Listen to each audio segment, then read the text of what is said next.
Opening এ তানজিদ তামিমের সাথে থাকতে পারেন সাইফ হাসান, মিডল অর্ডারে ভরসা তাওহিদ হৃদয়, তিন পেসারের সাথে একাদশে থাকতে পারে দুই স্পিনার। ওয়ানডে সিরিজ জয়ের পর এবার অস্ট্রেলিয়ার বিপক্ষে টি-20 ফরম্যাটে শক্তিশালী একাদশ নিয়ে মাঠে নামছে বাংলাদেশ।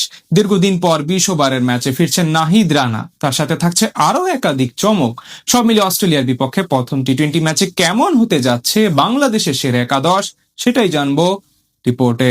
অস্ট্রেলিয়ার বিপক্ষে ওয়ানডে ফরম্যাটে ইতিহাস গড়েছে বাংলাদেশ ক্রিকেট দল। প্রথমবারের মতো এই ফরম্যাটে সিরিজ জিতেছে লাল সবুজ প্রতিনিধিরা। এবার মিশন টি-20 সংস্করণে। যদিও এই ফরম্যাটে এর আগে 2021 সালে অজিদের সিরিজ হারার লজ্জা দিয়েছিল সাকিব রিয়াদরা, এবার ঘরের মাঠে আরও একবার তাদের হারানোর সুযোগ পাচ্ছে লিটন বাহিনী। সাগরিকায় শক্তিশালী একাদশ নিয়ে মাঠে নামবে টিম টাইগার্স। এই ম্যাচেও বাংলাদেশের ওপেনিং পজিশনে থাকতে পারেন বামহাতি তানজিদ হাসান তামিম। ব্যাট হাতে সাদা বলের ক্রিকেটে বেশ ভালো সময় পার করছেন তিনি। শেষ কয়েক বছরে জাতীয় দলের নিয়মিত সদস্যে পরিণত হয়েছেন এই ব্যাটার। তার সাথে থাকতে পারেন ডানহাতি সাইফ হাসান। ওয়ানডে ফরম্যাটে সময়টা একেবারে খারাপ গেলেও টি-20তে বলা চলে নিজের চেনা ছন্দে আছেন সাইফ। যদিও গেল নিউজিল্যান্ডের বিপক্ষে 3 ম্যাচে তেমন ভাবে প্রত্যাশা অনুযায়ী ব্যাট করতে পারেননি তিনি, তবে এই সিরিজে তার উপর থাকবে বাড়তি দায়িত্ব এবং চাপ। 3 নম্বর পজিশনে আস্থার নাম হতে পারেন অধিনায়ক লিটন কুমার দাস। ব্যাটাতে তিনি অবশ্য আছেন দারুণ ছন্দে।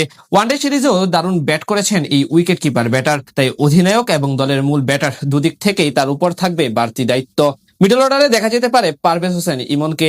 ওপেনিং পজিশন থেকে 4 নম্বরে এসে বেশ ভালোই পারফরমেন্স করছেন তিনি। শেষ 2 বছরে দলের অন্যতম সেরা রানের মালিক এই ব্যাটার। সদ্য শেষ হওয়া ঢাকা প্রিমিয়ার লিগে শেষ ম্যাচে খেলেছেন 150 রানের ইনিংস। তার সাথে মিডল অর্ডারে আরেক আস্থার নাম তাওহিদ হৃদয়। শেষ 5 ম্যাচে জোড়া হাফ সেঞ্চুরি হাঁকানো হৃদয় অস্ট্রেলিয়ার বিপক্ষে সিরিজে শেষ ওডিআই ম্যাচেও করেছেন 50। সব মিলিয়ে এই সিরিজে টাইগারদের মিডল অর্ডারে ভরসা হতে পারেন তিনি। তাদের সাথে ফিনিশার হিসেবে থাকতে পারেন শামীম হোসেন পাটোয়ারি। নিউজিল্যান্ডের বিপক্ষে গেল সিরিজে 2 ম্যাচে 34 রান করলেও তার স্ট্রাইক রেট এমন পারফরমেন্স ছিল ম্যাচ জয়ের অন্যতম বড় কারণ। সেখান থেকে এই সিরিজেও তার কাছ থেকে তেমন ইম্প্যাক্টফুল পারফরমেন্স আশা করছেন সবাই। তাদের সাথে 2 স্পিনার হিসেবে থাকতে পারেন শেখ মাহাদি হাসান ও রিশাদ হোসেন। বর্তমানে টি-20 ফরম্যাটে বাংলাদেশের অন্যতম আস্থার নাম এই দুইটি। এছাড়া একাদশে 3 পেসার নিয়ে নিজেদের আক্রমণ সাজাতে পারেন কোচ ফিল সিমন্স, যেখানে দীর্ঘদিন পর টি-20 ফরম্যাটে ফিরতে প্রস্তুত স্পিড স্টার নাহিদ রানা। ক্যারিয়ারে একটি মাত্র 20 ওভারের ম্যাচে খেলেছেন তিনি, তবে অস্ট্রেলিয়ার বিপক্ষে সিরিজ জয়ের পথ সহজ করার জন্য তাকে স্কোয়াডে রেখেছে নির্বাচকরা। তার সাথে প্রথম ম্যাচের একাদশে থাকতে পারেন শরীফুল ইসলাম ও কাটার মাস্টার মুস্তাফিজুর রহমান, 2 বামহাতি দলের অন্যতম গুরুত্বপূর্ণ সদস্য। সব মিলিয়ে অজিদের বিপক্ষে বেশ শক্তিশালী এবং ভারসাম্যপূর্ণ একাদশ নিয়ে মাঠে নামবে বাংলাদেশ দল। যদিও এই ফরম্যাটে এর আগে 2021 সালে অজিদের সিরিজ হারার লজ্জা দিয়েছিল সাকিব রিয়াদরা, এবার ঘরের মাঠে আরো একবার তাদের হারানোর সুযোগ পাচ্ছে লিটন বাহিনী। সেখানে বাংলাদেশ তাদের বিপক্ষে 4-1 ব্যবধানে সিরিজ জিতেছিল।